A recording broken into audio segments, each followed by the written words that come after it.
Range, frequency, and scale. Those are the factors that differentiated regular raids from Viking raids.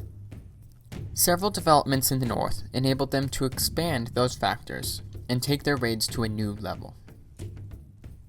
By the mid-8th century, the land-holding warlords from our previous lecture sought direct control over foreign markets, as Scandinavian merchants increasingly engaged in long-distance trade themselves, rather than waiting for it to come to Scandinavia, as they had in the 7th century.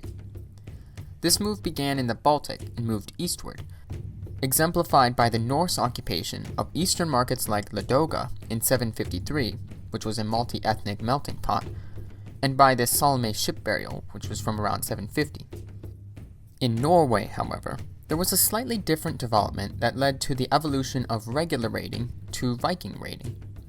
By the 8th century, around 700, challengers to land-holding warlords in Norway were beginning to shape themselves into a new kind of ruler, known as Seikonungur, or Sea Kings. According to Snorri Sturluson, these Sea Kings, quote, commanded large troops, but, quote, had no lands. Indeed, unlike land-holding warlords, these Sea Kings consolidated power and challenged hall-based elites through their maritime might, namely by controlling shipping routes. In this way, they established polities along the Norwegian coast, providing a base for the Vikingar, who would eventually raid Lindisfarne. In the west, then, Viking raids originated with the rise of Sea Kings, who produced the stereotypical Vikingur through their new emphasis on maritime power. While in the east, Viking raids began with the desire among land-holding warlords to directly control and profit from eastern markets and trade. But all of that, Ladoga, Salme, Sea Kings, and Lindisfarne, was just the beginning of the Viking Age. The range, frequency, and scale of such activity only increased from this point onward. By the end of the Viking Age, the range of their raiding would stretch as far west as Ireland and Portugal, and as far east as the Alid Emirate, modern-day Iran. It is also worth mentioning, though, that their explorations went even further west to North America. In doing so, they traveled through over 40 modern-day countries and encountered over 50 different cultures. None of their contemporaries could claim engaging in such a vast range of activity themselves. The frequency and scale of such widespread activity went hand in hand, gradually increasing as the Viking Age progressed. Although it risks oversimplifying the period, scholars typically divide Viking Age activity into 3 waves, or phases. The table on your screen at the moment summarizes what I'm about to say in a nice, convenient, study-friendly format.